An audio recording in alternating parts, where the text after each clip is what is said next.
بسم الله الرحمن الرحيم الحمد لله رب العالمين والصلاة والسلام على أشرف الأنبياء والمرسلين نبينا محمد وعلى آله وأصحابه أجمعين أما بعد. Dans le cours de la semaine dernière, on finissait les versets lorsque le prophète Mohammed sallallahu alayhi wa sallam reçoit la révélation de son Seigneur où il informe que les gens du livre souhaitent et... Ouais, de toute façon, alhamdoulilah, c'est bon, ça suffit, Inch'Allah.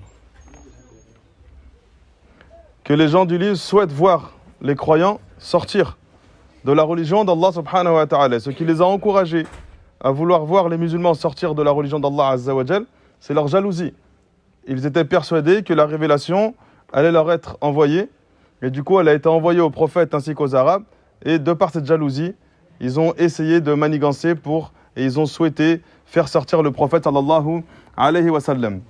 Et donc on avait fini par évoquer que la chose qui les a poussés à avoir ce comportement, c'est la jalousie qu'ils avaient envers le prophète sallallahu alayhi wa sallam, la révélation qu'il a eue de la part d'Allah azza wa jal et envers les Arabes. Donc toute personne qui fait preuve de jalousie va dans le même temps se faire ressembler au Banu Israël, car il veut en fait que ce bienfait ne lui soit pas attribué.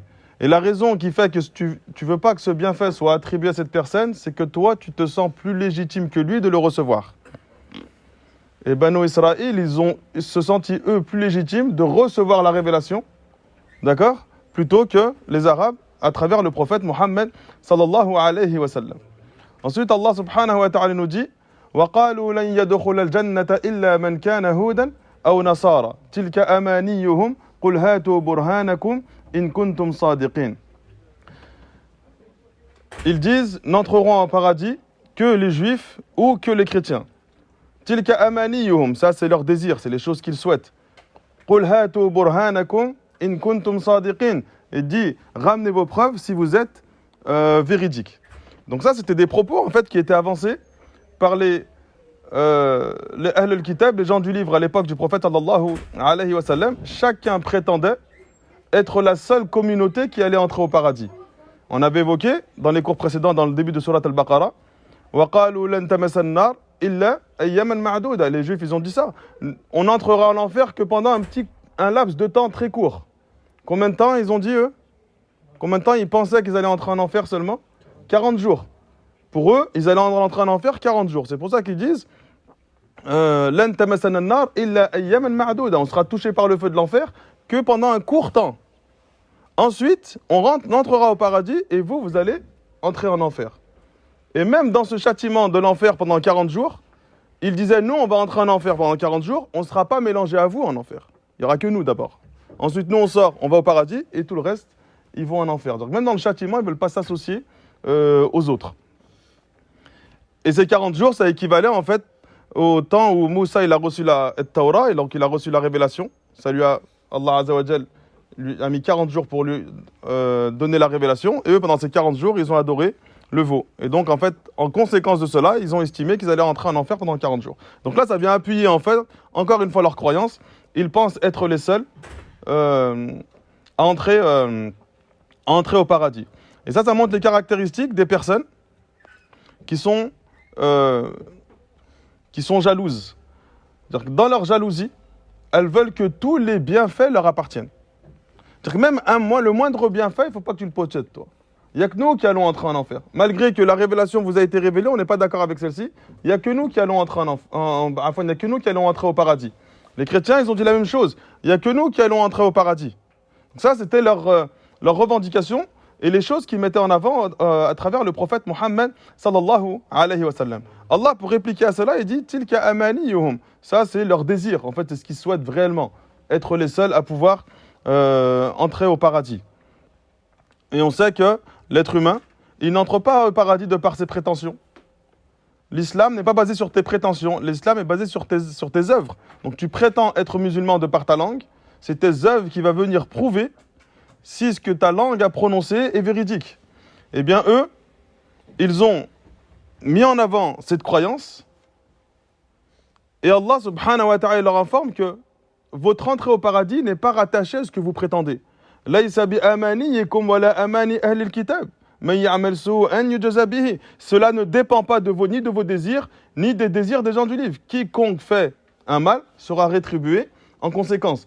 Donc c'est pas parce que tu es né juif ou tu es né chrétien que tu entreras au paradis, forcément. Donc là, Allah Azza wa Jalla, il leur réplique. C'est pour ça qu'ils mettent en avant cette volonté et cette envie sans vouloir faire les causes. Ils n'ont fait aucune cause pour obtenir le paradis d'Allah subhanahu wa ta'ala. Pour eux, un juif entre au paradis. Un chrétien entre au paradis. Que eux et que eux.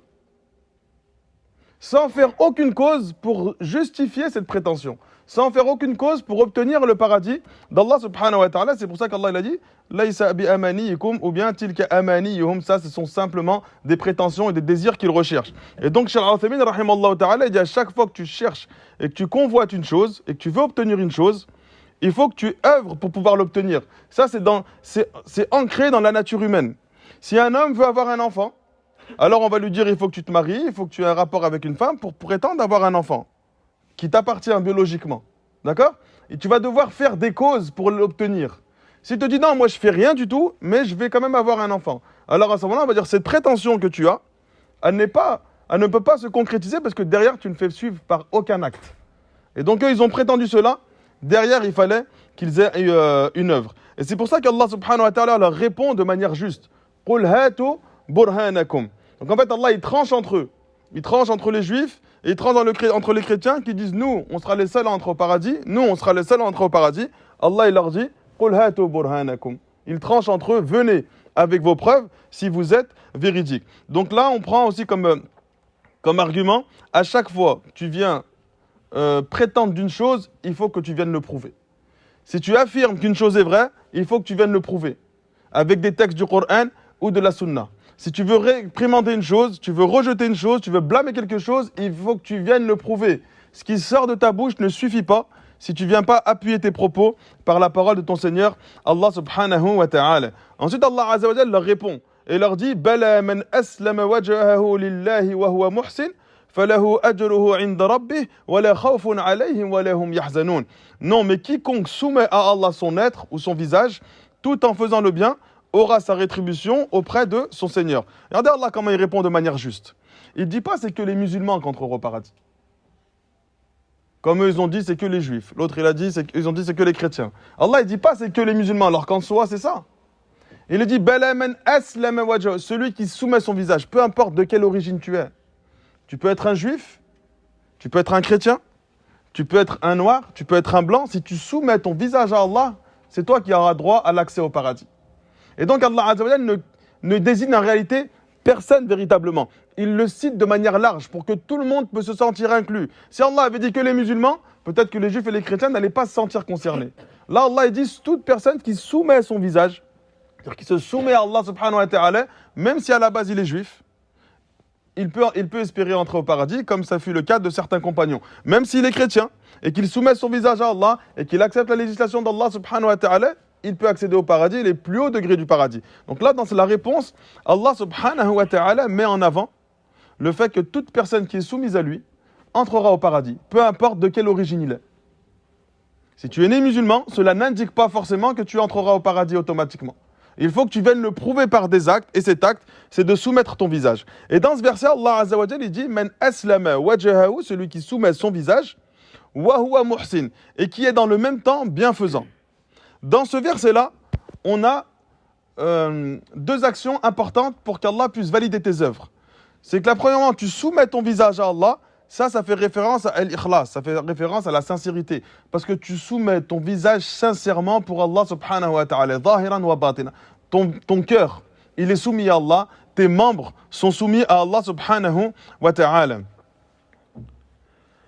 Wa huwa muhsin, tout en étant bienfaisant, c'est-à-dire que l'œuvre pieuse que tu vas effectuer, cette soumission que tu effectues, tu ne la fais pas comme tu veux. Tu l'as fait en étant bienfaisant. Et cette bienfaisance ne peut passer qu'à travers les enseignements de notre prophète sallallahu alayhi wa sallam. Donc dans ce verset, Allah il t'informe que pour que tu puisses accéder au paradis, il faut que tu sois sincère et il faut que tes œuvres soient en conformité avec la législation de notre prophète sallallahu alayhi wa sallam. Ils ne vont pas l'un sans l'autre. Et Cheikh Al-Uthaymin il dit on peut trouver de nombreux innovateurs qui sont sincères dans leurs adorations Et il cite l'exemple des soufis, qui sont des personnes qui montrent le plus grand détachement pour ce bas monde, qui vont effectuer des œuvres dans lesquelles ils vont être sincères, sauf que l'œuvre qu'il est en train d'effectuer, elle n'est pas conforme à la sunna. C'est-à-dire que sa sincérité n'a pas d'impact et ne lui apporte rien auprès d'Allah subhanahu wa ta'ala. Tant qu'elle n'est pas sincère et faite selon les enseignements de notre prophète sallallahu alayhi wa sallam. De même que quelqu'un qui fait une œuvre exactement comme le prophète l'a fait, mais qu'il l'a fait pour chercher la satisfaction d'un autre qu'Allah, son œuvre n'est pas acceptée, alors qu'il l'a fait exactement comme le prophète. Il cherche la notoriété, il cherche la célébrité, il cherche l'appui de personnes qui sont fortes, il cherche autre chose que la satisfaction d'Allah Azza wa Jal. Alors à ce moment-là, son œuvre auprès d'Allah est rejetée et n'est pas acceptée. Et donc, Cheikh Al-Uthaymin, rahimallahu ta'ala, il dit ce muhsin, celui qui œuvre en étant sincère, et aussi en se conformant à la sunna du prophète sallallahu alayhi wa sallam, plus il va œuvrer, plus il va atteindre ce niveau d'excellence. C'est pour ça qu'Allah dit wa huwa muhsin, parce qu'il veut atteindre par ses œuvres pieuses un niveau d'excellence. Et le prophète sallallahu alayhi wa sallam, il a défini cette excellence en disant an ta'budallah ka'annaka tara, que tu adores Allah comme si tu le voyais. Fa in lam takun tara fa innahu yara, car si tu ne le vois pas, certes lui te voit. Dans ce hadith-là, le prophète il met 2 degrés. L'excellence dans l'adoration, elle va être de 2 degrés. Le premier, c'est que tu adores Allah comme si Allah était en face de toi. Et ça, c'est le plus haut de degré. Pourquoi ? Parce que ce qui t'amène à adorer Allah, c'est ton amour pour Allah. Tu l'aimes tellement que c'est comme s'il était constamment présent en face de toi. Et donc, tu as honte de faire n'importe quelle œuvre, d'accord, qui va déplaire à Allah. Et tu vas tellement aimer Allah Azza wa Jal, parce que c'est comme s'il était en face de toi, que tu vas vouloir toujours lui montrer le meilleur de toi-même. Ensuite, si tu n'as pas cette capacité, si ton amour d'Allah il est défaillant, tu n'arriveras pas à l'adorer comme si tu le voyais. Et donc, tu passes au degré qui est en dessous. Le degré qui est en dessous, c'est que tu adores Allah comme en prenant en conscience que lui, il te voit constamment. Ça, c'est l'adoration de celui qui fuit le châtiment d'Allah. Il n'arrive pas à l'adorer comme s'il le voyait, parce qu'il a des failles dans son amour pour Allah Azza wa Jal. Du coup, tu ressens pas ça. Tu ressens pas qu'Allah Azza wa Jal t'es face à lui constamment et tu cherches à sa satisfaction. Donc, tu vas atteindre un degré inférieur, qui est aussi un degré élevé, mais qui est un degré inférieur au précédent. C'est que tu adores avec une notion inversée. C'est que Allah, lui, il te voit constamment. Donc tu as peur de te présenter à lui avec des péchés, des désobéissances, et donc tu cherches à fuir le châtiment d'Allah subhanahu wa ta'ala.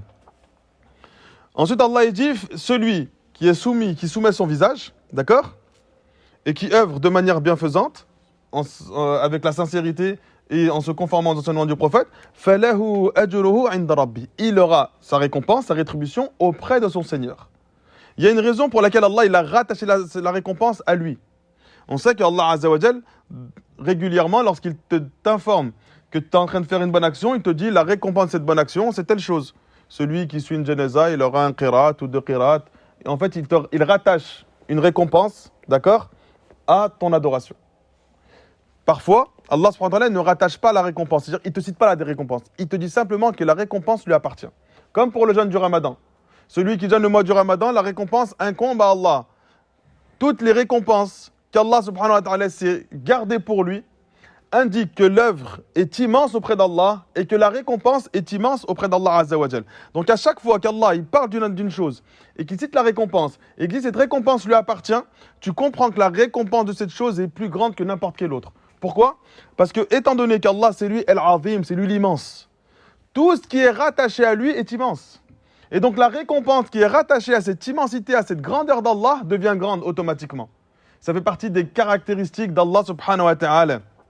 C'est pour ça que le prophète, sallallahu alayhi wa sallam, lorsque Abu Bakr lui demande une recommandation, une invocation à faire, le prophète dit à Abu Bakr, dit « Farfir li maghfiratan min indik » pardonne-moi, un pardon qui t'appartient. C'est-à-dire un pardon qui est rattaché à ton immensité, à ta perfection, à ta grandeur. C'est-à-dire que ce pardon-là sera aussi immense parce qu'il est rattaché justement à la grandeur, à la perfection d'Allah subhanahu wa ta'ala. Deuxièmement, lorsque Allah Azza wa Jal, il rattache une récompense à lui, d'accord ? Donc là, falahu ajruhu inda rabbi, il aura sa rétribution, sa récompense, et elle appartient auprès d'Allah Azza wa Jal.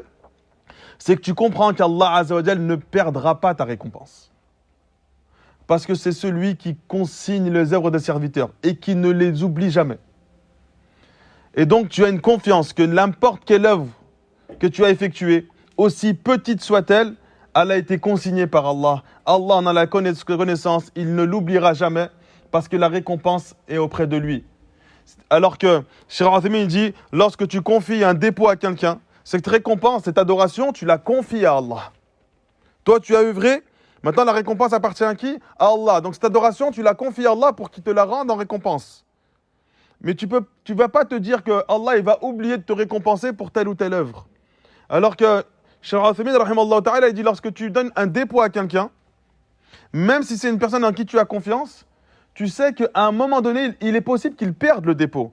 Parce qu'il peut y avoir des événements qui font que tu lui as donné une MNA, tu lui as donné une somme d'argent, tu lui as donné une chose, et en fait, il peut être amené à la perdre, indépendamment de sa volonté. Allah Azza wa Jal n'est pas touché par ça. Dès que la récompense, il te la consigne, il n'y a rien qui peut faire oublier à Allah Azza wa Jal cette chose, cette adoration. Il n'y a rien qui peut imposer à Allah d'oublier cette chose. Il n'y a rien qui peut s'opposer à Allah dans la récompense qu'il va t'attribuer. Donc le fait qu'Allah Azza wa Jal se garde la récompense de ceux qui soumettent son visage à lui, montre que la récompense que tu vas obtenir sera une récompense énorme auprès d'Allah subhanahu wa ta'ala. Ça, c'est une conséquence directe de la bonne compréhension du nom Ar-Rabb. C'est pour ça qu'Allah dit, cette récompense appartient à ton Seigneur, pas à Allah simplement, à ton Seigneur. C'est lui qui possède toutes ces choses-là. C'est lui qui les consigne. Et cette immensité d'Allah subhanahu wa ta'ala devient rattachée à la seigneurie de ton Seigneur subhanahu wa ta'ala. وَلَا خَوْفٌ عَلَيْهِمْ وَلَا هُمْ يَحْزَنُونَ. Ceux-là, là, ceux qui soumettent leur visage, leur récompense appartient à Allah. Ils ne seront pas effrayés et ils ne seront pas attristés. Pourquoi ils ne seront pas effrayés, ils ne seront pas attristés? Et ils ne seront pas effrayés le jour du jugement. Parce qu'Allah subhanahu wa ta'ala, il a consigné toutes ses œuvres. Et donc il va apaiser leur cœur parce qu'Allah, il connaît parfaitement qu'ils ont œuvré de manière à pouvoir obtenir sa miséricorde. Et donc il apaise leur cœur.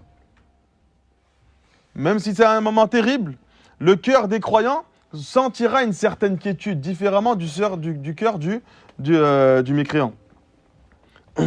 وَأَنذِرْهُمْ يَوْمَ الْحَسْرَةِ إِذْ قُضِيَ الْأَمْرُ وَهُمْ فِي غَفْلَةٍ وَهُمْ لَا يُؤْمِنُونَ. Et avertis-les du jour des regrets, c'est-à-dire le jour du jugement, quand tout sera réglé, c'est-à-dire que ça y est, tu ne pourras plus rajouter aucune œuvre, tout sera jugé par Allah subhanahu wa ta'ala, et tout sera réglé alors que dans ce monde, ils étaient ils étaient inattentifs, ils étaient insouciants, d'accord? Et ils ne croyaient pas. Ce jour-là, c'est le jour des regrets. Celui qui œuvre dans le bien, Allah subhanahu wa ta'ala va lui apporter une quiétude dans son cœur qui peut le faire espérer obtenir la miséricorde d'Allah subhanahu wa ta'ala.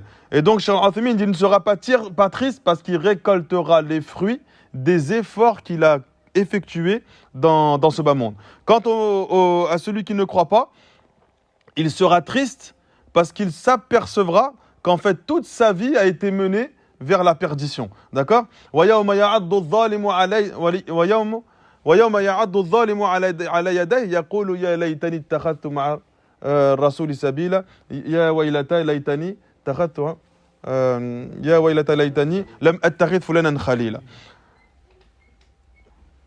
Ce jour-là, l'injuste, il se mordra les deux mains. Et il dit, malheur à moi de ne pas avoir suivi le chemin du prophète sallallahu alayhi wa sallam. Ya waylata laytani lam attakhid fulanan khalila. Malheur à moi, pourquoi j'ai pris un tel comme ami proche, une personne que j'ai aimée. Et le khalil, c'est quelqu'un que tu aimes fortement, au point où tu suis tous ses enseignements. D'accord? C'est pour ça qu'Allah, quand il parle d'Ibrahim, il dit Khalilullah, ils traduisent par ami intime, c'est pas une bonne traduction. Le khalil, c'est celui qui est fortement aimé. Donc Khalilullah, c'est celui qui est fortement aimé d'Allah Azza wa Jal. Ami intime, ami privilégié, c'est des traductions qu'il faut laisser de côté. Ça ne correspond pas au sens du mot Khalil. Il vient avec un sens encore plus fort. Il est fortement aimé d'Allah subhanahu wa ta'ala parce qu'il a prouvé son adoration pour Allah seul et unique. Ibrahim alayhi salam, lorsqu'il a reçu la révélation, au début c'était le seul musulman sur terre avec son épouse. Il n'y en avait pas d'autres. Et malgré cela, il s'est opposé aux associateurs. Il n'a pas craint tout ce qu'on pouvait lui faire alors qu'il n'avait pas d'allié, si ce n'est Allah subhanahu wa ta'ala. Donc les musulmans, ils ne seront pas attristés yawm al-qiyamah parce qu'ils récolteront les fruits des œuvres pieuses qu'ils ont effectuées dans ce bas monde. وَلَا خَوْفٌ عَلَيْهِمْ. Et ils ne seront pas apeurés, afwan, ils ne seront pas apeurés, ils seront apaisés. وَلَا هُمْ يَحْزَنُونَ. Ils ne seront pas tristes. Pourquoi ils ne seront pas tristes également? Ils ne seront pas tristes de ne pas avoir fait certaines choses dans ce bas monde ou de s'être privés de certaines choses dans ce bas monde. Ils n'ont pas ça. Ils n'en sont pas ce ressenti. Comme si tu avais un manque de ne pas avoir de profiter de certaines choses dans ce bas monde, tu les obtiendras auprès d'Allah subhanahu wa ta'ala. C'est pour ça que quand les anges viennent prendre les âmes des gens pieux, les anges leur donnent cette annonce. Ne soyez pas effrayés pour ce qui vous attend après la mort. Ne soyez pas attristés pour ce que vous délaissez dans ce bas monde, que ce soit comme bien, comme famille ou comme œuvre que tu aurais aimé faire et que tu n'as pas fait. Ça y est, ça ne va pas t'attrister. Ne sois pas triste de ce que tu délaisses et ne sois pas effrayé de ce qui va t'arriver après. Ça, c'est une caractéristique des gens pieux. Allah subhanahu wa ta'ala leur donnera au paradis en fonction des choses qu'ils ont délaissées dans ce bas monde. Celui qui n'arrive pas à baisser son regard, d'accord, et qui passe son temps à regarder les femmes dehors, il n'aura pas la même récompense que celui qui baisse son regard constamment. Ces femmes à lui seront plus belles. Parce qu'il s'est privé pour Allah subhanahu wa ta'ala. Et Allah n'est pas injuste. Lui, il a fourni plus d'efforts. Il a fait l'effort de ne pas regarder, de ne pas tomber dans le péché. Allah subhanahu wa ta'ala au paradis lui donne une récompense plus grande que celui, même s'il s'est abstenu, il a constamment regardé. D'où le fait que, dans certains hadiths, ceux qui portent parmi les hommes de la soie dans ce bas monde, ils n'en porteront pas au paradis. Ça y est, tu t'en as profité ici, tu n'en auras pas. Celui qui consomme de l'alcool dans ce bas monde, il n'aura pas droit à l'alcool du paradis. Il y en a, ils vont encore plus loin. Ceux qui forniquent dans ce bas monde, Allah peut leur en priver même au paradis. Alors qu'on sait que c'est la récompense. Ce qu'un homme recherche, Allah Azza wa Jal peut t'en priver. Tu es sous la volonté d'Allah Azza wa Jal, mais prends garde. Si tu profites d'une chose dans ce bas monde, et si tu accèdes au paradis, alors que cette chose-là était haram, Allah subhanahu wa ta'ala peut t'en priver. Dans le paradis, alors que tous les autres vont en profiter. Et donc l'imam al-Shawkani, rahimahullah ta'ala, dit dans ce verset-là, Allah il a mentionné le visage. Pourquoi il a mentionné le visage? Parce que le visage, c'est la chose la plus noble que l'homme possède. D'accord? Et c'est l'endroit où se manifeste l'ensemble de tes émotions. Et donc ce visage-là, tu le colles au sol pour montrer ta soumission à Allah et pour montrer que la puissance appartient à Allah et que ton humiliation se fait devant Allah subhanahu wa ta'ala. Donc la chose la plus noble, tu la mets au sol. D'accord? La chose que tu respectes le moins, tu la mets où? Tu la lèves. C'est-à-dire qu'en t'es en soujoud, c'est quoi la chose qui est le plus bas? C'est la chose qui est le plus noble pour toi. C'est ton visage. Et la chose qui est la plus élevée, c'est la chose qui a peu d'importance, c'est ton postérieur. C'est-à-dire qu'en fait, tout ton être, du plus important au moins important, ils sont soumis à Allah subhanahu wa ta'ala. Et donc là, ça vient montrer que tu poses ton visage, la chose que tu essaies de conserver le plus, tu le poses et tu le soumets à ton Seigneur Allah Azza wa Jal. Ensuite, Allah subhanahu wa ta'ala nous dit dans le verset 113 وَقَالَتِ الْيَهُودِ لَيْسَتِ النَّصَارَى عَلَى شَيْءٍ وَقَالَتِ النَّصَارَى لَيْسَتِ الْيَهُودُ عَلَى شَيْءٍ وَهُمْ يَتْلُونَ الْكِتَابَ كَذَلِكَ قَالَ الَّذِينَ لَا يَعْلَمُونَ مِثْلَ قَوْلِهِمْ فَاللَّهُ يَحْكُمُ بَيْنَهُمْ يَوْمَ الْقِيَامَةِ فِيمَا كَانُوا فِيهِ يَخْتَلِفُونَ. Les Juifs, à l'époque du prophète, et le prophète il a constaté cela, ils disent la religion des chrétiens ne repose sur rien. Les chrétiens, ils ont répondu aux Juifs, ils ont dit les Juifs, leur religion ne repose sur rien, alors qu'ils lisent le livre. Ils ont la connaissance de leur propre livre. De même, ceux qui ne savent rien tiennent un langage similaire aux Juifs et aux chrétiens à l'époque du prophète sallallahu alayhi wa sallam. Eh bien, Allah jugera ce sur quoi ils s'opposent au jour de la résurrection. Et en fait, ce verset-là, il a été révélé. Le prophète, il a assisté à cette scène. Les chrétiens de Najran, ils se sont disputés avec des rabbins juifs devant le messager d'Allah sallallahu alayhi wa sallam. Et le prophète, il est en train d'observer leur dispute. Il n'était pas concerné, lui. Il observait leur dispute. Rafi' ibn Huraymila, il a dit aux chrétiens, votre religion, elle ne repose sur rien. On renie Jésus et on rejette l'Injil, on rejette l'évangile, on n'y croit pas. Les chrétiens, ils ont répondu la même chose. Vous, votre religion, elle ne repose sur rien. On renie le prophète Moussa et on renie At-Tawrah. L'imam Ahmed, rahimallahu ta'ala, il dit sur ce verset, ils ont divergé sur le contenu de leurs livres respectifs, d'accord? Ils ont contredit leur propre livre, parce que dans leur propre livre, il y avait la révélation de Moussa ou la révélation de Isa qui était informée, d'accord? Par contre, ils se sont unis pour contrer le prophète sallallahu alayhi wa sallam. Eux, ils divergent, mais par contre, ils sont unis pour dire que le prophète, lui, c'est sûr, il est à côté de la plaque. Il s'est égaré. Et donc, ils divergent sur le contenu de leur livre. Ce qu'il y a dans votre livre, c'est pas véridique. Vous reposez sur rien. Les autres, pareil. Ils contredisent leur propre livre, parce que dans leur propre livre, il y a l'information de Isa. Dans l'Injil, il y a l'information de Moussa. Et ils sont unanimes pour dire que le prophète, lui aussi également, ils sont tous dans l'égarement. Donc tout le monde et se retrouve dans un égarement. Et donc, Cheikh l'Islam Ibn Taymiyyah, rahimallahu ta'ala, ils ont réuni entre deux mâles. Ils ont contredit les prophètes, c'est-à-dire qu'ils ont démenti les prophètes en disant que Moussa, c'est pas un prophète, ou que Isa, c'est pas un prophète, d'accord? Et ils ont rejeté le message du prophète Mohammed sallallahu alayhi wa sallam. Wahum yatloun al-kitab, alors qu'ils lisent le livre. C'est-à-dire que dans leur livre, ils avaient toutes les informations. Moussa, dans la Torah, il a annoncé la venue de Isa. Et il a annoncé la venue du prophète Mohammed sallallahu alayhi wa sallam. Isa, dans son livre, il est venu confirmer le message de Moussa.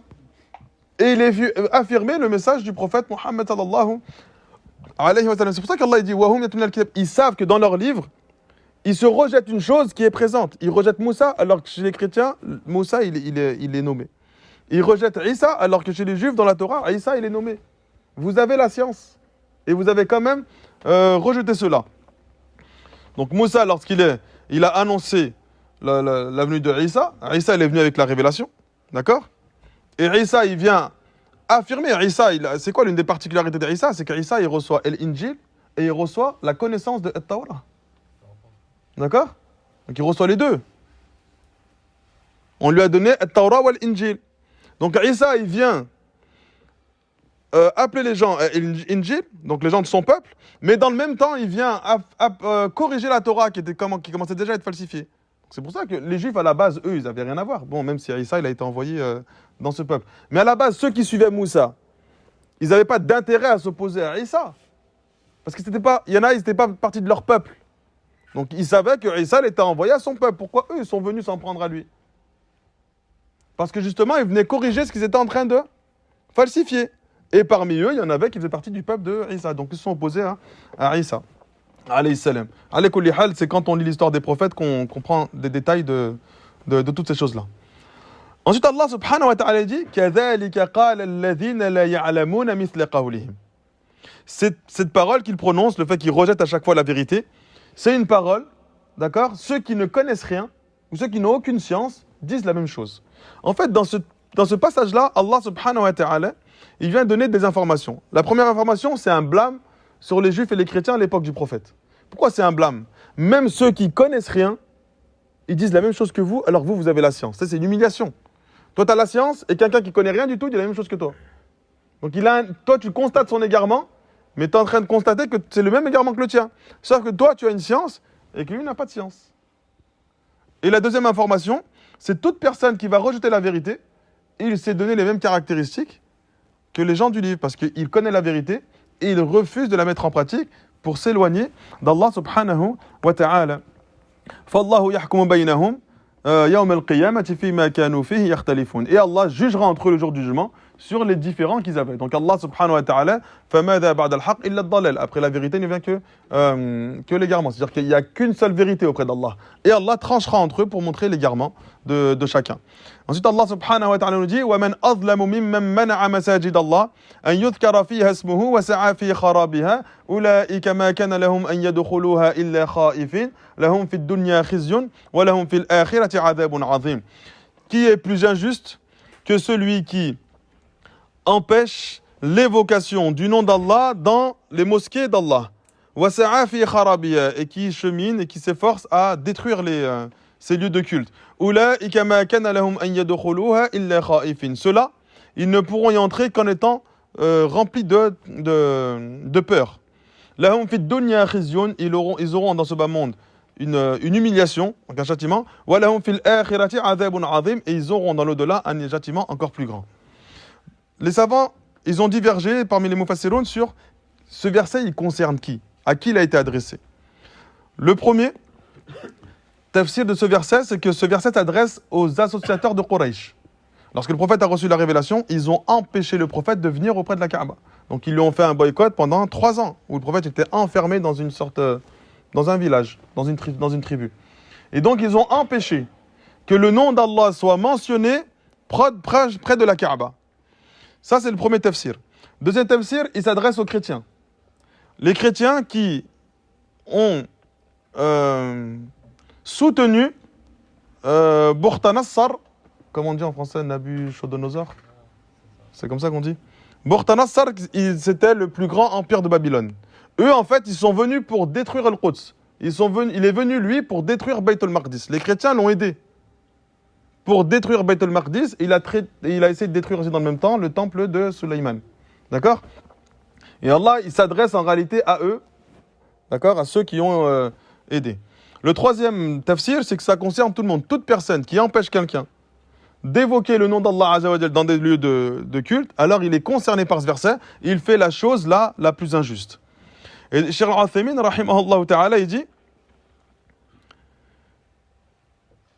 ce verset-là, on peut le comprendre de différentes manières.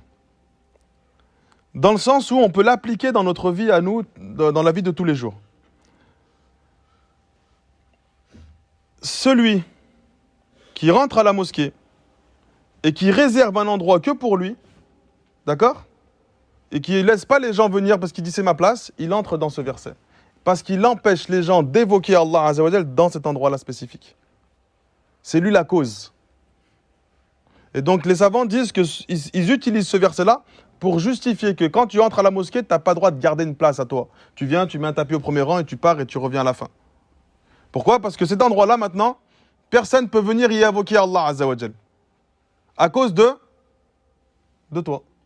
Et donc, tu entres dans le jugement de ce verset. Ce n'est pas aussi grave que celui qui empêche complètement l'évocation d'Allah Azza wa Jal, mais tu entres dans le sens de ce verset. Ensuite, Cheikh Al-Uthaymin, rahimallahu ta'ala, il parle de ce sujet-là et dit par contre, tu as droit de fermer une mosquée entre deux prières lorsque tu penses qu'il peut y avoir un mal pour les musulmans lorsque la mosquée reste ouverte. Là, à ce moment-là, tu n'es pas concerné par le verset. Parce que tu le fais pour une raison bien précise. Parce qu'en réalité, celui qui ferme une mosquée, il empêche les gens de venir évoquer le nom d'Allah Azza wa Jal. Mais s'il y a une cause précise qui vient justifier le fait que la mosquée soit fermée, alors à ce moment-là, c'est permis.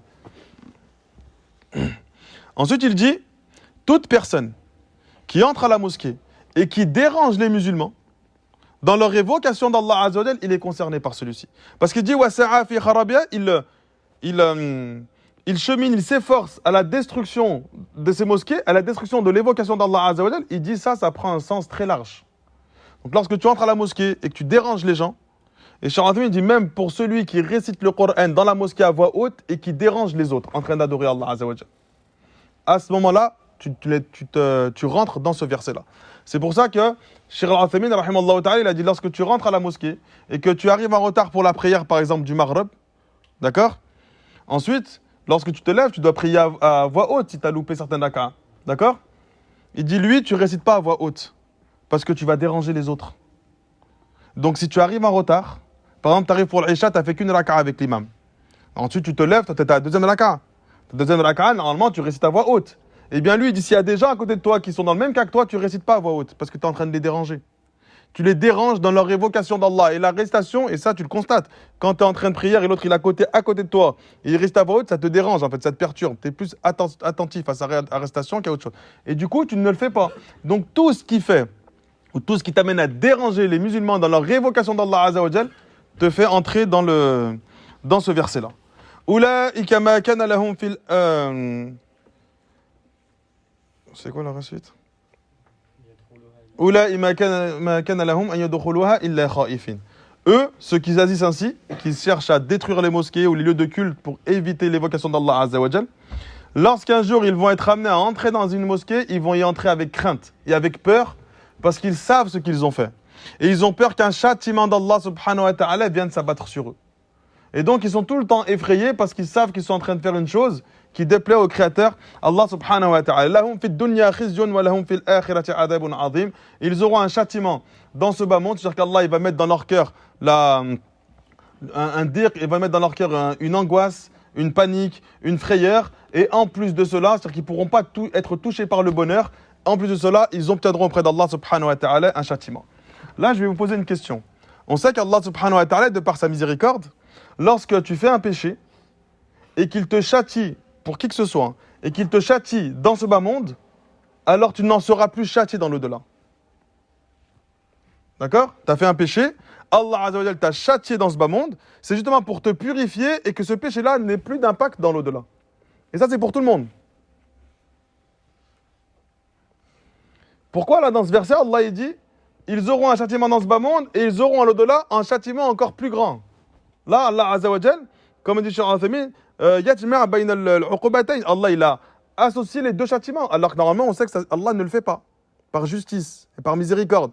Là, Allah il t'informe que ceux qui s'efforcent de détruire les mosquées pour empêcher l'évocation d'Allah Azza wa Jal, ils auront un châtiment dans ce bas monde et ils auront aussi un châtiment dans l'au-delà pour la même chose.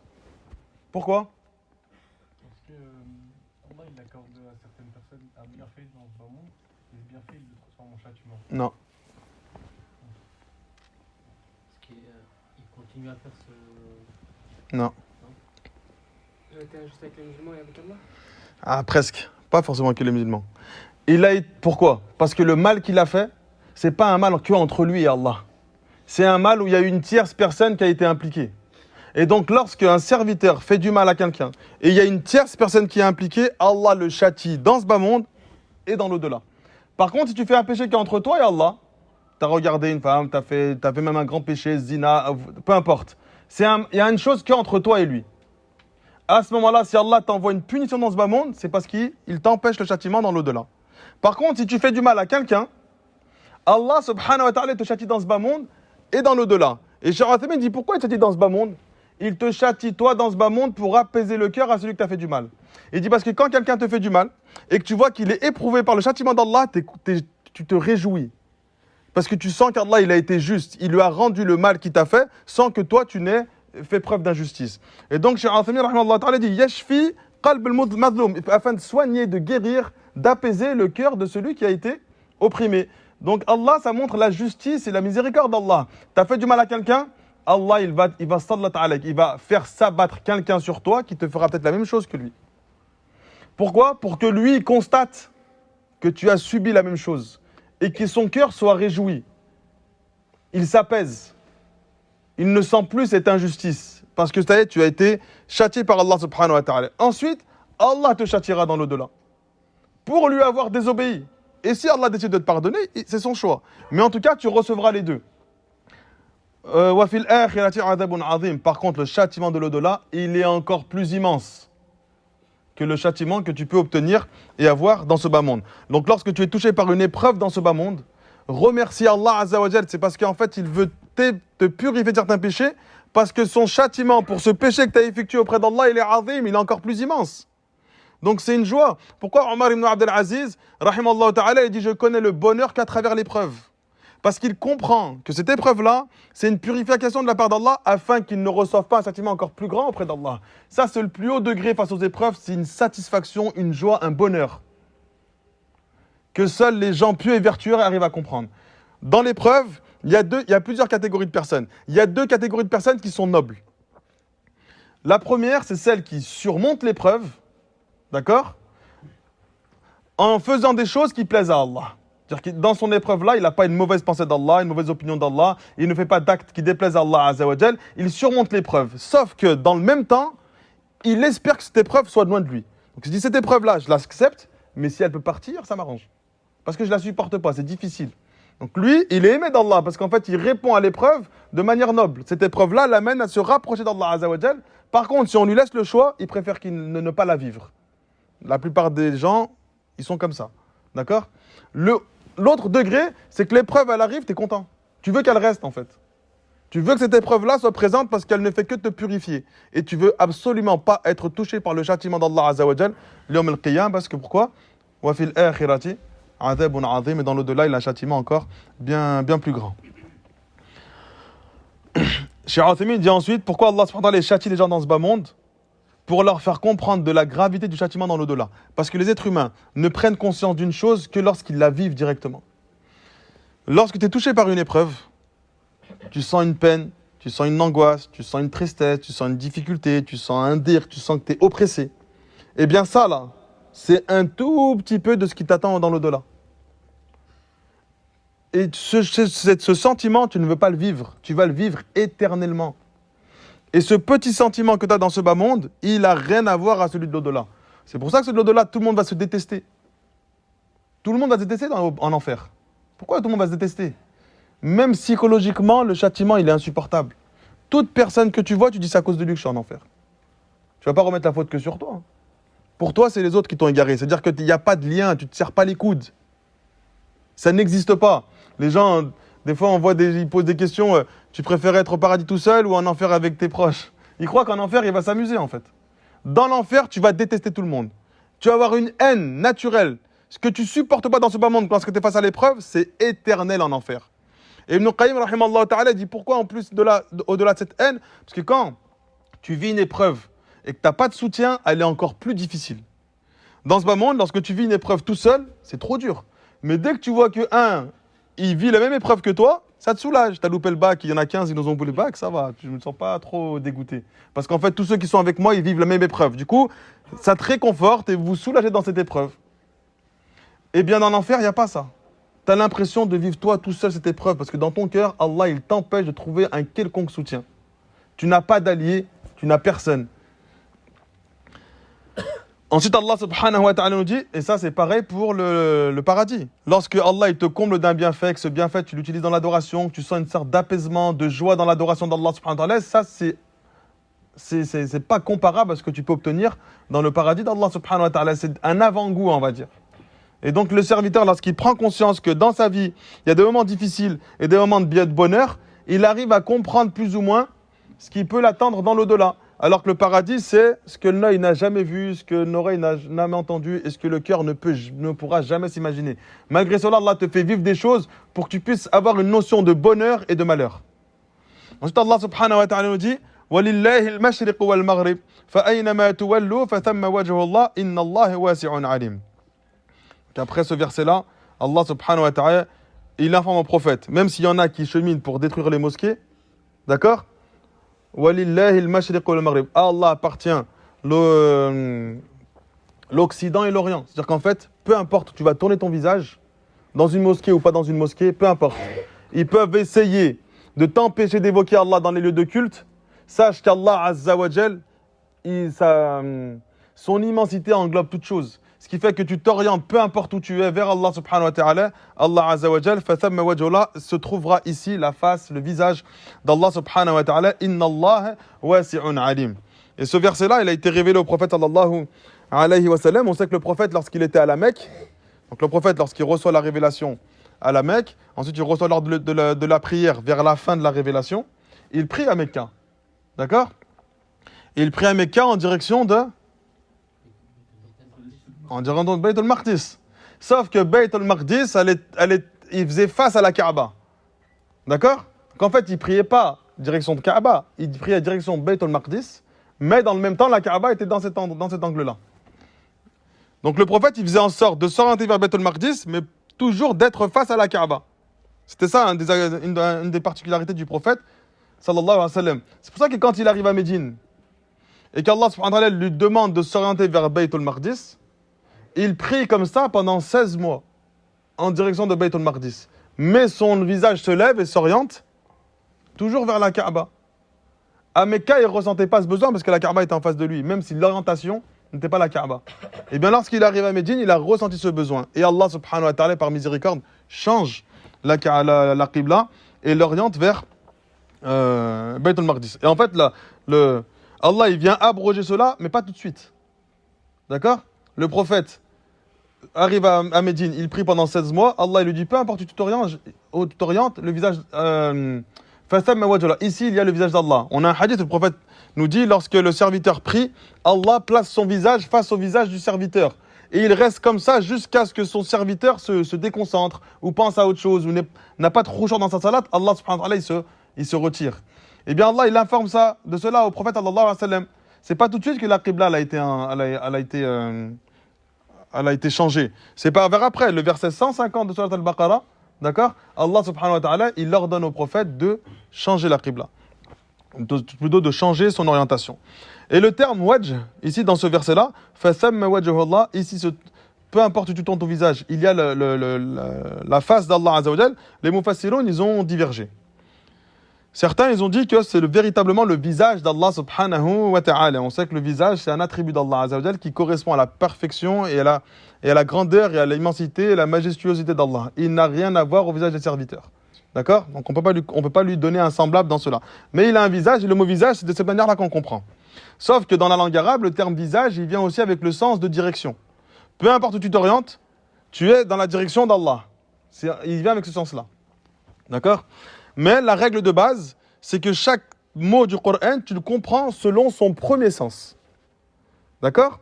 Et pour pouvoir désorienter le sens d'un mot, il faut que tu aies un justificatif. C'est-à-dire qu'il faut que les compagnons l'écrivent comme ça, ou que le prophète l'ait informé comme ça. Autrement, tu restes sur son sens de base. C'est pour ça qu'on dit que les attributs d'Allah Azza wa Jal, on ne fait pas de ta'wil. On ne va pas changer le sens. D'accord? Pourquoi? Parce que la base dans un mot, c'est que tu restes sur ça. Et ensuite, on regarde chez les Arabes comment les Arabes comprenaient les différents mots. Donc si le visage il venait avec plusieurs sens, alors ils vont dire il est possible qu'on l'utilise de telle ou telle ou telle manière. D'accord? C'est pareil pour le mot main. Le mot main, il vient avec plusieurs sens. Il vient avec la main comme on l'entend et il vient avec d'autres significations. Mais la règle de base dans les attributs d'Allah Azza wa Jalla, les noms d'Allah subhanahu wa ta'ala, c'est que tu le prends comme il est. Tant que tu n'as pas de texte qui vienne t'informer que tu dois dévier le sens, tu ne dévies pas le sens. D'accord? Même si certains d'entre eux, ils ont un sens qui est légitime. Pourquoi? Parce que si tu appliques cette règle-là pour le visage et pour la main, comment tu fais avec les autres attributs dans lesquels il n'y a pas de double sens ou de triple sens? Tu fais comment? À quel moment tu peux décider que tel attribut, il va prendre ce sens-là, alors que chez les Arabes, ils ne l'ont pas utilisé comme ça? Vous avez saisi ou pas? Donc pour les noms-attributs, je pense qu'on l'avait expliqué déjà dans le cours sur le nom-attribut d'Allah subhanahu wa ta'ala. Donc ne pas être trompé par les innovateurs qui se disent mais regardez, le visage, il vient avec plusieurs sens, donc on a droit de changer le sens. La main, il vient avec plusieurs sens, on a droit de changer le sens. Tu viens changer le sens que si tu as un texte qui vient te justifier cela. Autrement, tu restes sur son mot de base, qu'est-ce qu'il veut dire? Pas sur les sens secondaires qui étaient utilisés par les Arabes. Tu n'as pas le droit de faire ça. D'accord? Un autre exemple qui va... Et les savants, ils regardent dans les poésies arabes pour savoir chaque mot, comment il est utilisé. Et en fonction de comment il est utilisé, ils vont dire, éventuellement, ce mot-là, il peut avoir plusieurs sens. Donc quand Allah a parlé de ça dans le Coran, quel sens il a voulu désigner? Parce que les Arabes, ils le comprennent de différentes manières. D'accord? Des fois, il n'y a pas. Tu peux pas. Et la plupart des attributs, il n'y a pas. Il y a pour le visage, d'accord? Il y a pour la main, où il y a plusieurs sens, mais après, le reste, il n'y a pas. Et donc, tu ne peux pas faire de cette exception une règle générale. C'est l'inverse. C'est eux deux-là qui se soumettent aux autres attributs qui n'ont pas de double sens. On avait évoqué, on nous vite fait cette parenthèse pour ça, pour bien faire comprendre. On sait que, comment ça s'appelle? Yunus alayhi salam, il a été avalé par la baleine. Les gens, étant donné que leur raison, elle n'arrive pas à comprendre cela, d'accord? Ils disent le hout, ça n'a pas le sens de baleine, ça a le sens de raison. C'est la raison. En fait, il a été perdu dans sa raison. Et pendant un temps, comme s'il a été touché par la folie, il a été perdu par la raison. Ensuite, il a retrouvé la raison. Parce qu'il n'arrive pas à accepter qu'un être humain puisse être avalé par une baleine. Ce miracle-là, ils ne le comprennent pas. Donc nous, on va leur dire la même chose.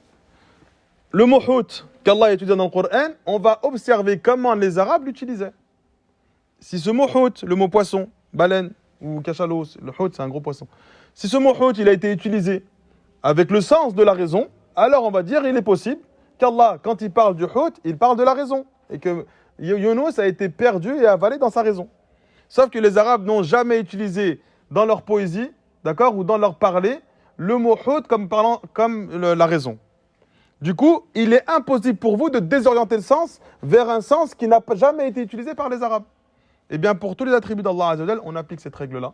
Et on reste sur le premier sens apparent. Et tu soumets ta raison au texte.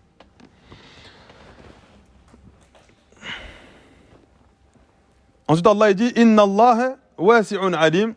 Et Allah Azza wa Jal est immense, vaste et connaisseur de toutes choses.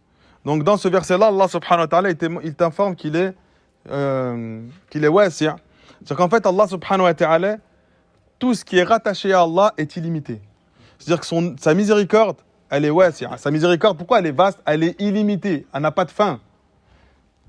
Et tous les noms et les attributs d'Allah ils sont rattachés. Pourquoi les noms d'Allah ils se renforcent les uns les autres? Parce que chacun vient apporter un sens qui vient parfaire à chaque fois l'autre. Et Allah, le fait qu'il soit c'est-à-dire qu'en fait il est illimité, c'est-à-dire que sa miséricorde est illimitée, d'accord?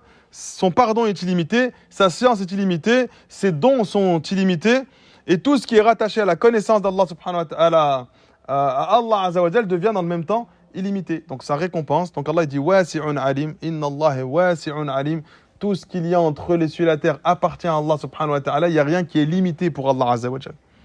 Et pourquoi cette science, il rattache cette chose-là à Al-Alim, parce que peu importe où t'orientes ton visage, Allah il est wasi', Allah il est vaste, il est limité. Alim, cette largesse, Allah il n'est pas insouciant d'aucun endroit de ce bas monde. Il connaît chaque endroit de ce bas monde, aussi petit soit-il. Donc peu importe ce qu'on te fait, peu importe ce qu'on t'empêche de faire dans l'adoration, tu peux, quoi qu'il en soit, n'importe où, adorer Allah subhanahu wa ta'ala.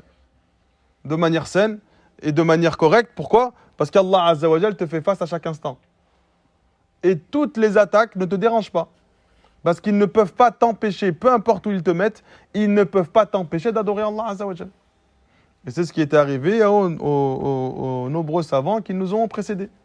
Ils étaient touchés par de nombreuses épreuves, et cela ne les dérangeait pas. Parce qu'Allah était constamment avec eux. Toute leur connaissance était ancrée dans leur cœur. Et tu le mets n'importe où, il était apaisé. Quand Cheikh l'Islam, on l'a mis dans une prison, il a dit, si je suis dans la prison, c'est une retraite spirituelle pour moi. C'était un bien. Si on m'exile et qu'on me chasse de la ville, eh ben, ça fera une occasion pour moi de voir autre chose. Dans chaque chose, il voit un bien. Quand certains salafs on était venus pour leur brûler tous leurs livres, qu'est-ce qu'ils répétaient? Ils répétaient إن تحرقوا القرطاس لا تحرقوا الذي تضمنه القرطاس بل هو في صدري يسير معي حيث استقرت ركائبي وينزل إن أنزل ويدفن في قبري. Si vous brûlez les livres, vous brûlerez jamais ce que ces livres contiennent, parce qu'ils sont dans mon cœur. Ils vont avec moi partout où je vais. Ils s'arrêtent là où je m'arrête. Et ils seront enterrés avec moi dans ma tombe. Ce cœur-là, qui contient cette crainte d'Allah Azza wa Jal, cette connaissance d'Allah, il te suit partout. Peu importe où tu es dans le monde, tu peux être quelqu'un de pieux et de vertueux. Et nous, on s'efforce de prendre ce chemin pour que, peu importe les difficultés de la vie, فَثَمَّ وَجْهُ اللَّهِ, Allah Azza wa Jal est présent constamment de par sa science auprès de toi. Ensuite, Allah subhanahu wa ta'ala dit وَقَالُوا اتَّخَذَ اللَّهُ وَلَدًا سُبْحَانَهُ بَلْ لَهُ مَا فِي السَّمَاوَاتِ وَالْأَرْضِ كُلٌّ لَهُ قَانِتُونَ. Et ils ont attribué à Allah un enfant. Donc Allah a pris un enfant. Subhana, gloire et pureté à lui. Le terme subhana, comme tu dis subhanallah, c'est que tu viens affirmer qu'Allah n'est touché par aucun défaut. D'accord? Quand tu dis subhanallah, tu reconnais qu'Allah il n'a aucun défaut, il est parfait dans l'absolu. بَلْ لَهُ مَا فِي السَّمَاوَاتِ وَالْأَرْضِ كُلٌّ لَهُ قَانِتٌ. Mais il possède tout ce qu'il y a entre les cieux et la terre, et chaque chose lui est soumise. Donc là, ils attribuent à Allah subhanahu wa ta'ala un enfant. Alors qu'Allah, il est bien au-dessus de la possibilité d'avoir un fils. Contrairement à ce qu'eux prétendent. Pourquoi? Parce que la grandeur, la majesté, la perfection d'Allah subhanahu wa ta'ala implique qu'il n'est pas dans le besoin d'avoir un enfant. Ça, c'est un besoin des serviteurs, c'est un besoin des êtres humains d'avoir un enfant. Ce n'est pas un besoin qui appartient à Allah subhanahu wa ta'ala. Si tu considères qu'Allah a un enfant, c'est que tu considères qu'Allah avait le besoin d'avoir un enfant. Alors qu'Allah, il se passe de sa création, il n'a pas besoin de toi, il n'a pas besoin de tes adorations. Allah Azza wa Jal, il a créé les cieux et la terre pour ton confort à toi, pas pour son confort à lui. Allah Azza wa Jal a créé le ciel juste pour toi.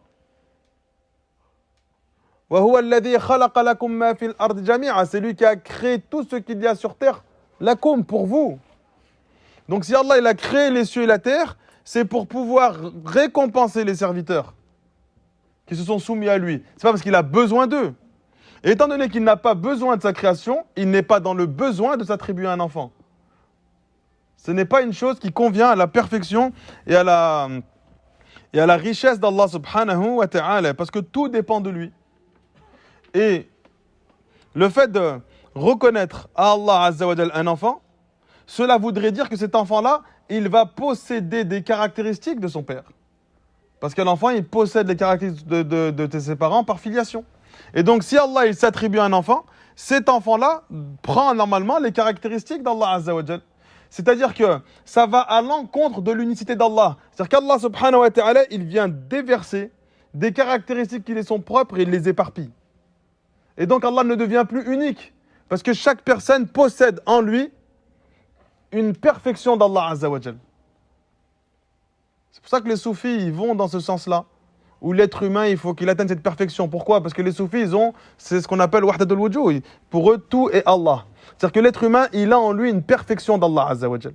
Comme s'il possédait un des attributs d'Allah Azza wa Jal. C'est pour ça qu'ils vont dans ce sens-là. Et à la fin, ils disent tout est Allah. Alors après, ils te disent, si tu adores ton shir, c'est comme si tu adorais Allah. Parce que lui, en fait, c'est comme un attribut d'Allah, si vous voulez.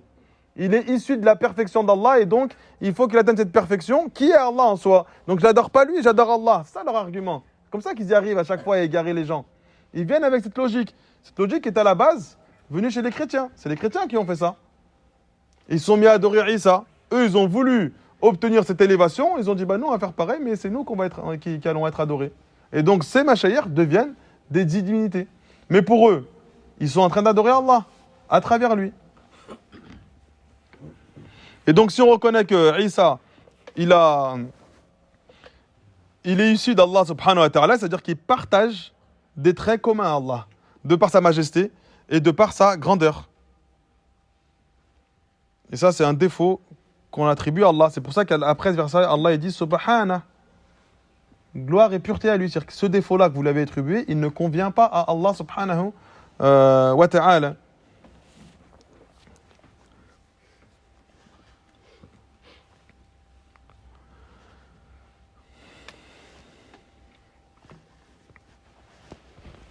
Ensuite, Allah subhanahu wa ta'ala nous dit Bal lahu ma fis samawati wal ard kullu lahu qanitun.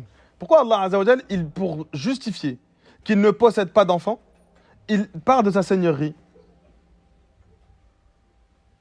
Pourquoi? Alaykoum salam. Pour affirmer ce contraire. Ouais, presque. Pourquoi Allah il affirme sa seigneurie? Pour te montrer qu'Allah il possède tout. Tout lui appartient. Il n'est pas dans l'utilité d'avoir un enfant.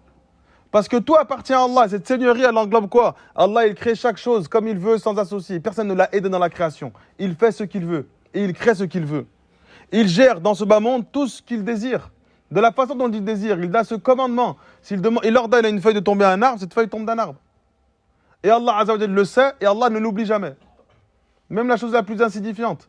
Allah subhanahu wa ta'ala, il est le Malik, il possède tout ce qu'il y a dans les cieux et la terre, c'est lui le roi. Pourquoi le roi? Parce que ça lui appartient.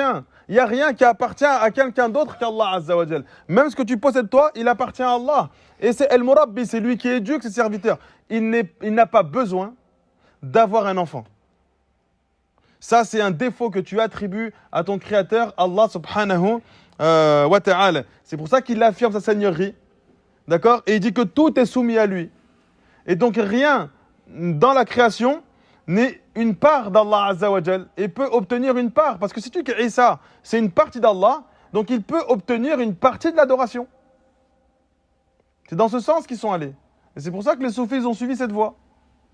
Ce n'est pas une partie d'Allah Azza wa Jal au point où tu vas lui vouer une partie de l'adoration, parce que tu viens contredire le principe même du tawhid, qui est le fait de tout rattacher et de tout renvoyer à Allah subhanahu wa ta'ala. Et la seigneurie d'Allah subhanahu wa ta'ala, elle implique que tu adores Allah seul et unique. Les attributs et la perfection des noms d'Allah Azza wa Jal impliquent que tu l'adores seul et unique. Donc, c'est pour ça que les savants ils disent que le tawhid il se divise en deux. Il y en a, ils disent en deux. Tawhid al-ma'rif, al-ilmi ou al-amali. Le tawhid de connaissance et le tawhid de mise en pratique. Et dans le tawhid de connaissance, ils ont inclus la seigneurie d'Allah et les noms et attributs d'Allah.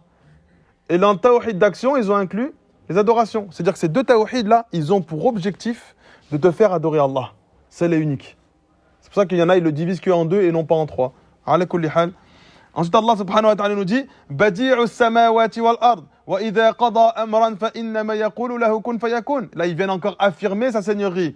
C'est le créateur des cieux et de la terre. Et lorsqu'il commande une chose, Il a simplement à lui dire soit, et cette chose est aussitôt. Allah Azza wa Jalla dit dans ce verset, Badi'u sama. Badi' c'est le créateur, pas seulement le créateur, c'est celui qui crée, d'accord, sans qu'il y ait un modèle au préalable. Donc Allah Azza wa Jalla, c'est lui, Al-Khaliq, Al-Bari, Al-Musawwir, la Badi'u sama, il crée des choses nouvelles, il donne la forme à chaque chose, d'accord. Et quand il crée une chose parfois sans qu'il n'y ait eu un modèle au préalable. C'est lui le novateur de cette chose-là. Il n'est pas venu prendre quelque chose et il a calqué comme ils font quand ils essaient de cloner. Ils ne créent rien. Ils essaient de reproduire une création d'Allah et de la cloner. C'est tout ce qu'ils font. Allah, c'est lui le novateur. Il crée des choses nouvelles. Et donc il dit Badi'u samawati wal ard. Wa idha qada amran. Si il veut une chose, il veut ordonner une chose, il a simplement à lui dire soit cette chose est. Donc cela veut dire quoi? Allah, il n'est pas soumis à ce que les êtres humains sont soumis pour avoir un enfant. Toi, si tu veux un enfant, tu ne peux pas dire soit cette chose est. Il faut que tu fasses une action. Eh bien, Allah subhanahu wa ta'ala, il est détaché de cela. Il n'a pas besoin de se soumettre à certaines actions pour avoir un enfant. Il dit soit, et la chose est aussitôt.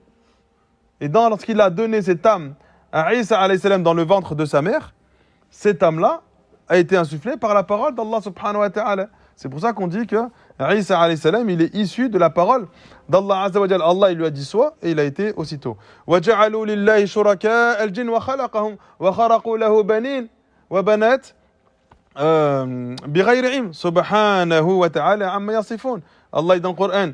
وَجَعَلُوا لِلَّهِ شُرَكَاءَ الْجِنِّ. Ils ont donné à Allah azza wa jalla des associés parmi les djinns. وَخَلَقَهُمْ. Alors c'est lui qui les a créés. وَخَرَقُوا لَهُ بَنِينَ وَبَنَاتٍ بِغَيْرِ عِلْمٍ. Ils ont attribué à Allah des garçons et des filles sans science. Qu'est-ce qu'il dit Allah derrière ce défaut-là que vous m'attribuez? Subhana, gloire et pureté à lui. Ta'ala Allah amma yasifun. Allah est bien plus haut que les caractéristiques qu'il lui donne. Ensuite, comment il vient justifier que leurs propos sont faux? Qu'est-ce qu'il dit? Badi'u sama, il vient encore affirmer sa seigneurie. Badi'u samawati wal ard. Anna yakunu lahu waladun wa lam takun lahu sahiba. Wa khalaqa kulla shay. C'est lui le créateur des cieux et de la terre. Comment il pourrait avoir un enfant alors qu'il se passe largement d'avoir une compagne? C'est-à-dire qu'il n'est pas dans l'obligation de faire ce que les êtres humains font pour avoir un enfant. Il n'est pas dans cette chose-là. Il est détaché de ça. Allah Azza wa Jalla, c'est un défaut que tu attribues à Allah si tu fais ça. Ensuite, il dit wa khalaqa kulla shay. Il crée chaque chose. Encore une fois, il vient affirmer sa seigneurie. Allah n'est pas dans le besoin de tout cela. Quand tu comprends le nom Ar-Rabb, tu comprends l'existence même de ta vie. Que tout tourne autour d'Allah subhanahu wa ta'ala et que ce nom-là, Ar-Rabb, il va t'amener à l'adoration de ce nom-là, Allah Azza wa Jalla, seul et unique. Ce sont deux choses qui sont indissociables. C'est pour ça que ces deux noms-là, certains disent que dans ces noms-là, il englobe le sens de tous les autres noms. En fait, tout fait partie intégrante de la seigneurie d'Allah Azza wa Jalla qui doit t'amener à l'adoration. Si tu as des manquements dans ton adoration, c'est que tu as des failles dans ta compréhension du nom d'Allah Ar-Rabb. C'est parce que si tu as des failles dans ton adoration et que dans ton cœur, tu as de la sautation, c'est que ton cœur, il n'est pas totalement orienté vers Allah. Il cherche une satisfaction d'un autre qu'Allah. Il cherche à convoiter les bienfaits qui sont dans les mains d'un autre qu'Allah, alors que c'est Allah qui les possède. Mais si tu connais le nom Ar-Rabb, tout ce que tu convoites, tu vas le chercher auprès d'Allah. Tout ce que tu désires, tu vas le chercher auprès d'Allah. Toutes tes peines, tu vas les confier à Allah. Innama ashku wa huzni wa bathi ila Allah. Je confie mes plaintes et ma peine à qui? À Allah. Yaqub, lorsqu'il sort cette parole-là, c'est parce qu'il a compris le sens du nom Ar-Rabb. Tout tourne autour d'Allah subhanahu wa ta'ala. Donc Allah Azza wa Jal, c'est lui le Seigneur. Et c'est pour ça qu'à chaque fois, il affirme sa seigneurie lorsqu'on lui qualifie de certains défauts, comme le fait de lui attribuer un enfant. Il n'est pas dans le besoin d'avoir tout ce qu'on en attribue à Allah subhanahu wa ta'ala. On s'arrête là parce que le cours Ali commence à 18h. Ilahuna subhanaka Allahumma wa bihamdik la ilaha illa ant astaghfiruka wa atubu ilayk. Barakallah.